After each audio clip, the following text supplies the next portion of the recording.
Okay, so now that I have my model done, I've already prepped 2 Cuttlebone, or 1 Cuttlebone. However, it appears to me that I have to do a little bit more on it.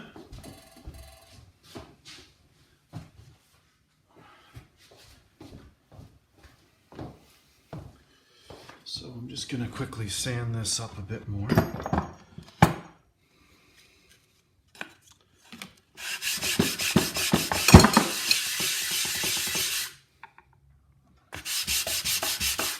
So this is going to be the back. This one will be the front. Make sure they're nice and tight before I continue. Looks good. Put this away.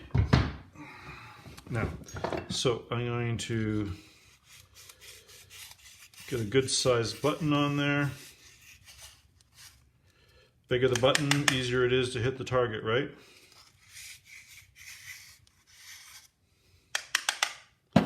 There we go. Now, this is my working side here. So what I'm going to do is, before I place my model, I'm going to actually brush the Cuttlebone just a little bit.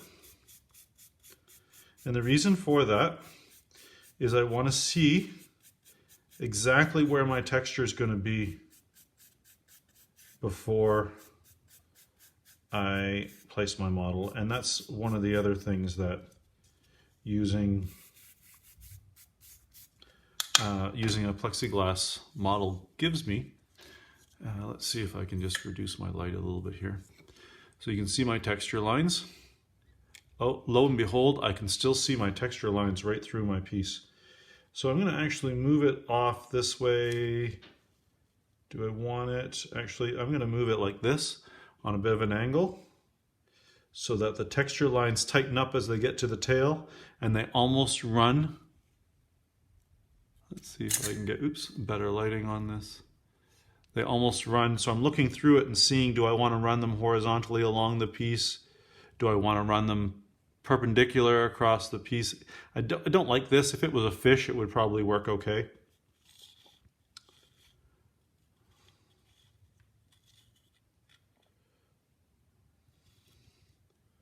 I think I want it like this, and then the belly and half of the head and a little bit of the tail will have a slightly different texture.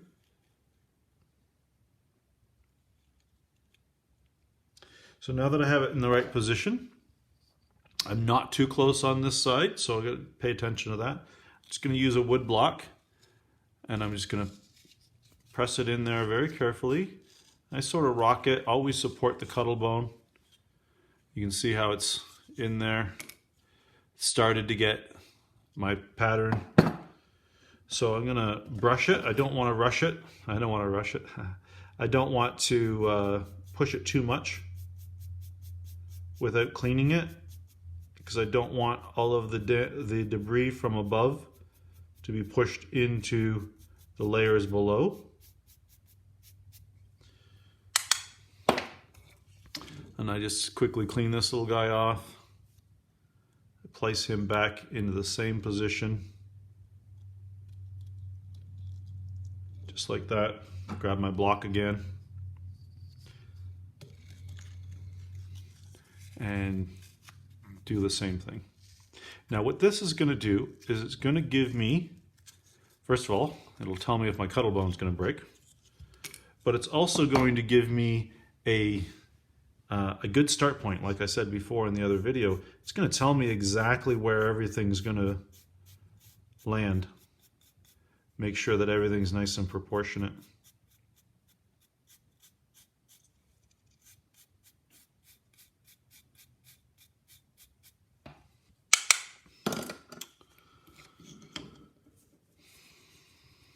Now, there's a little bit of debris in the tail here. I want to make sure I clean that out, because again, I don't want that stuff pushing into the layer below it. Line it back up, make sure it doesn't move. I'm going to actually switch to a bench block just because it's smoother.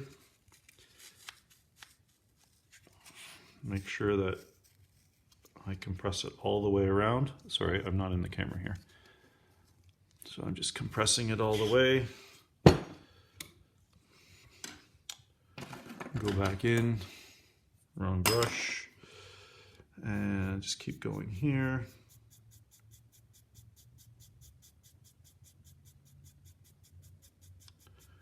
Remember, don't blow the dust around, of course, and all of that stuff. If you have my book, you know that. And just take your time. Don't rush it. Now, one thing I'm noticing is the little groove for my wing isn't showing up. So what I'm going to do is I'm going to reassert it in my model. I'm going to actually make it a little bit bigger, and I'm going to use the Morse disc to do it.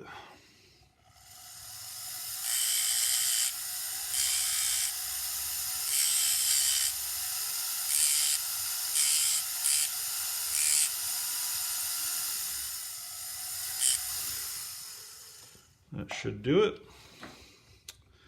And I got a little bit of plastic there. There we go. Now when I push it, it should hopefully give me a little bit of extra idea. I stopped using the metal blocks, it's just too heavy. All right, now that it's compressed all the way, there we go. Now you can see that little line there? That's the ridge line for where the wing needs to go. Now I want that wing, I'm just gonna grab some of my other tools here. I want that wing to be pushed down or to be slightly deeper. And to do that, I need to find the right tool.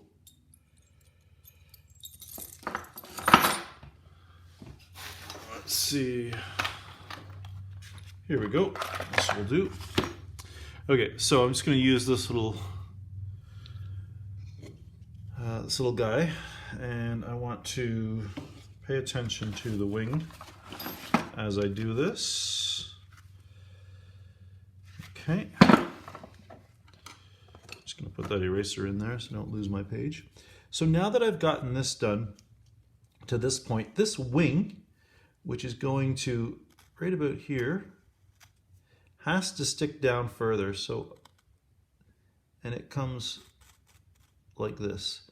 So at this point here, it's deeper. So I'm just going to use this guy here and deepen it. And it's actually kind of flat compared to the bulbousness of his body. Now I know that when I do this, so I'm just carving the wing in there now, and I'm going to taper it out as I go up there.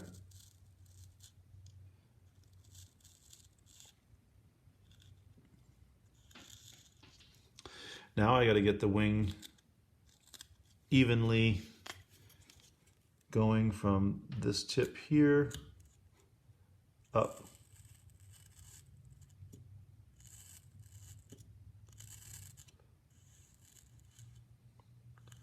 I'm not brushing it right now because I want to make, it'll help me see how even I'm getting. Just going to bring it a little bit up more into his body a bit. Now the tip of the wing, unfortunately that tool's not going to quite do it for me, so I'm just going to get in here.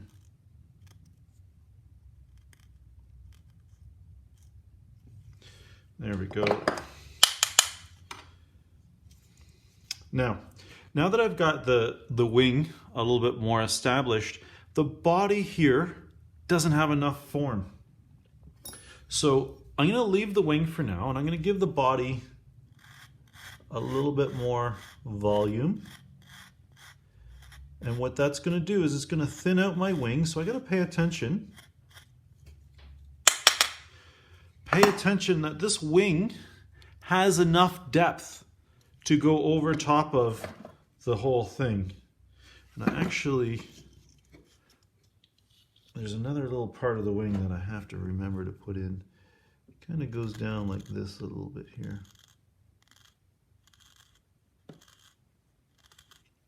Now that I've got that established, if I want that body to be deeper, I need to make the wing just a little bit deeper here, which I will do. And then again, I'm going to come in from this side and try to smooth that out nicely. And I'll go over it again, and I can feel it with the tool. And the neck here, the neck needs to have a little bit more girth to it as well. It's rounded here at the neck. So this body has got to come into, the wing's got to come into a rounded area. So even though the plexiglass gave me a good start point, told me where everything is supposed to go, it doesn't tell me, you know, I have to work on my depth. Now this is too big of a dapping tool, so I'm going to just quickly grab one of these little guys here. So his eye is just going to be a little dot, so I'm just going to use one of these, which is a embossing tool or a fingernail tool. Before I go any further on the wing and the belly area, I'm just going to brush out some of the dusts so I can see what's happening with my texture. I'm going to brush out the tail. Now, you'll notice in the tail, because I put those grooves in my model, they worked perpendicular to the texture of the bone, so it's giving me a whole bunch of extra lines, which is exactly what I want to emulate this texture and the color difference there.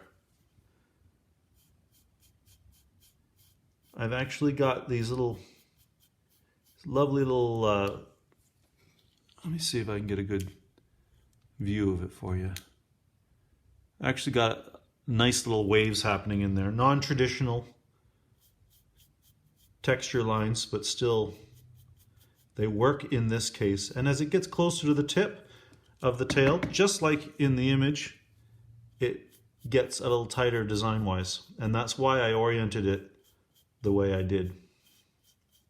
You can see that I'm using the brush in different angles. I turn my model around up and down, and helps me understand where everything is.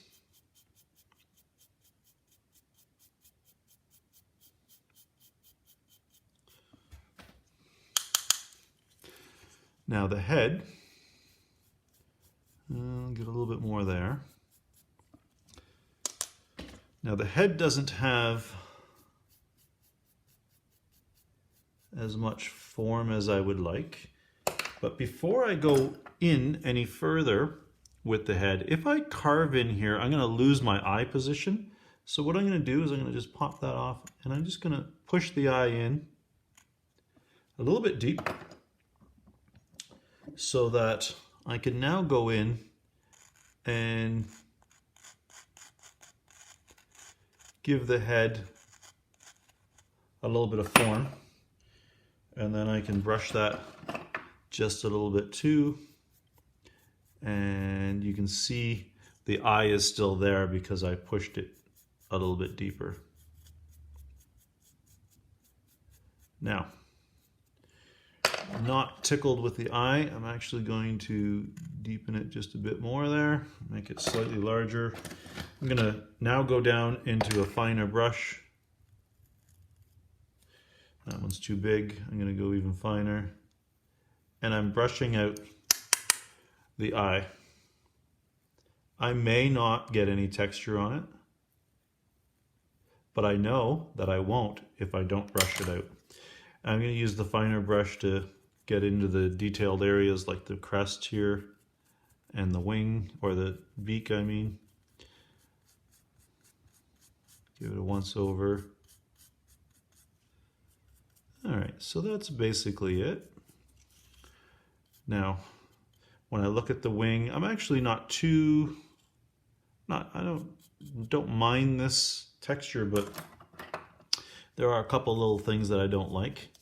I don't like the smoothness of these lines right here. So I'm just going in with the embossing tool and I'm just taking a little bit of the edge off. As I come into the tail, I'm going to leave that because I want the texture to be different. And there's a little sharp point here. I'm going to make that rounded. And just continue up. Here I can see that I've got this little edge. I'm just taking the tiniest little bit off. You probably can't even tell that I'm doing anything. I'm doing so little. But it does make a difference for how smooth my lines are. Now right here there's a ledge and then a sharp edge. I'm going to take a little off of this upper ledge, upper ridge, just so that the transition is a bit better. And I'm watching again right here. It's got a sharp point. I'm going to take a little bit of this off, a little bit of this off, and I'm going to actually take a bit more of this off. Continue this along here. Remember, curved surfaces tend to have texture lines that are curved. So by curving this, I go from this curve of the neck into a smoother line. All right. So I'm pretty happy with that. Now, the next question is, if this is my design, right? There we go. All good, great, thanks. First of all, I'm going to try to put some feet on it now. And I'm going to do that with a piece of wire, if I can find a piece. Actually, I'm going to use this dentist tool.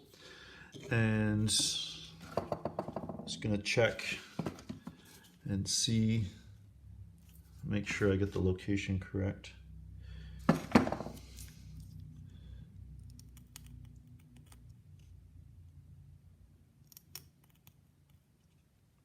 Just going to put a couple little feet in here. I don't want too much because they're going to be weak.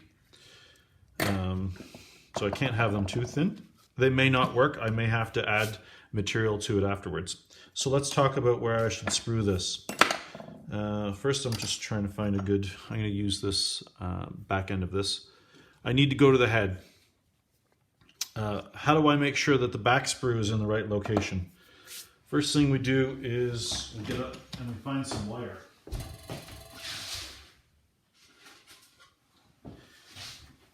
So, to get the back sprues correct, and for those of you who own my book, you've seen this, I'm going to put a sprue right here. So, I'm going to cut a little piece of wire. I'm going to use my tweezers and I'm going to put this sprue right there. That's where I'm going to want it. I'm going to sink it halfway, just like that. Now, I want this to work, so I'm going to put a sprue right here. But first I'm going to make sure I cut it the right length. It can be a little bit long. Then I'm going to push it, put it from the center of the bottom of the button down right there. I don't want it into the piece, however, but I don't care if it's in the button. So I sink it halfway. Now I really want this to work. So I'm going to run another sprue from the button. Oopsies. That should be long enough. Now, why am I going through all this effort? So I want my sprues on the back of the piece to help the whole thing work better. So they're all sunk in halfway. Now, while that's laying flat, I'm going to take, I'm going to brush the back of my Cuttlebone first. I should have done that before I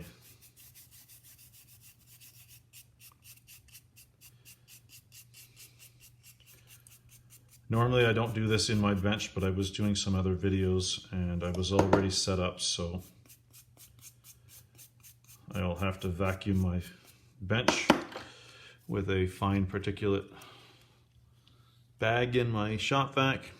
So I'm just going to hold it there. I'm going to line the front up like this. Sorry, I can't move my camera at the moment. I'm going to line my button up, and then I give it a little push. Just like that. So now I've got those wires encased in there.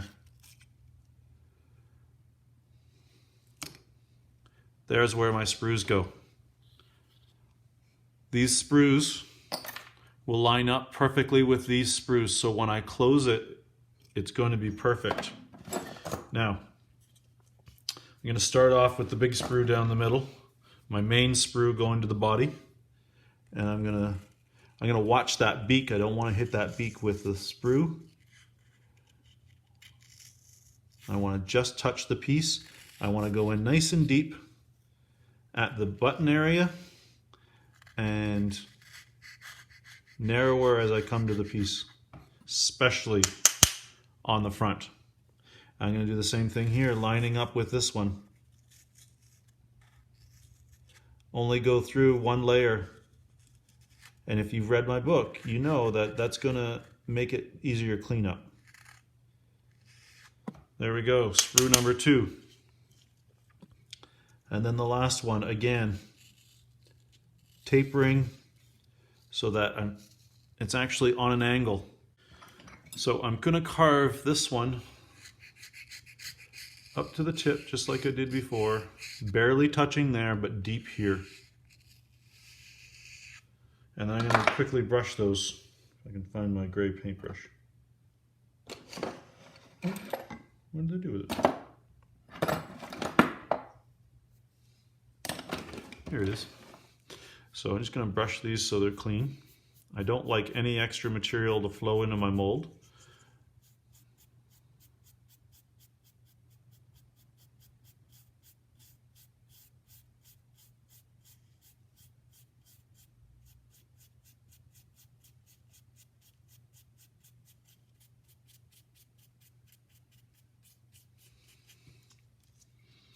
Now, so I have these parts. I'm going to use the same tool that I used on the front, and I'm going to use this on the back.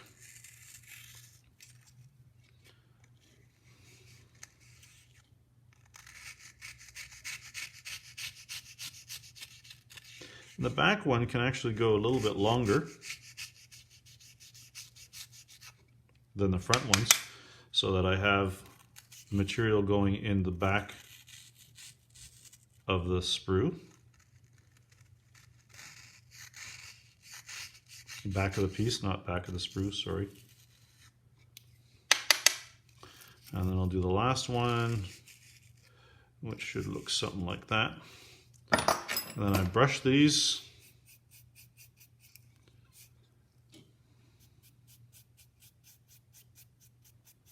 Again, I brush this out so there's no loose debris being pushed in from the silver or the gold or whatever I'm casting in. I do most of these in silver. But I don't have any debris pushed in along with it. I want to keep all of this dust. Can cause casting flaws, and I just don't like that. Same thing, I brush the button.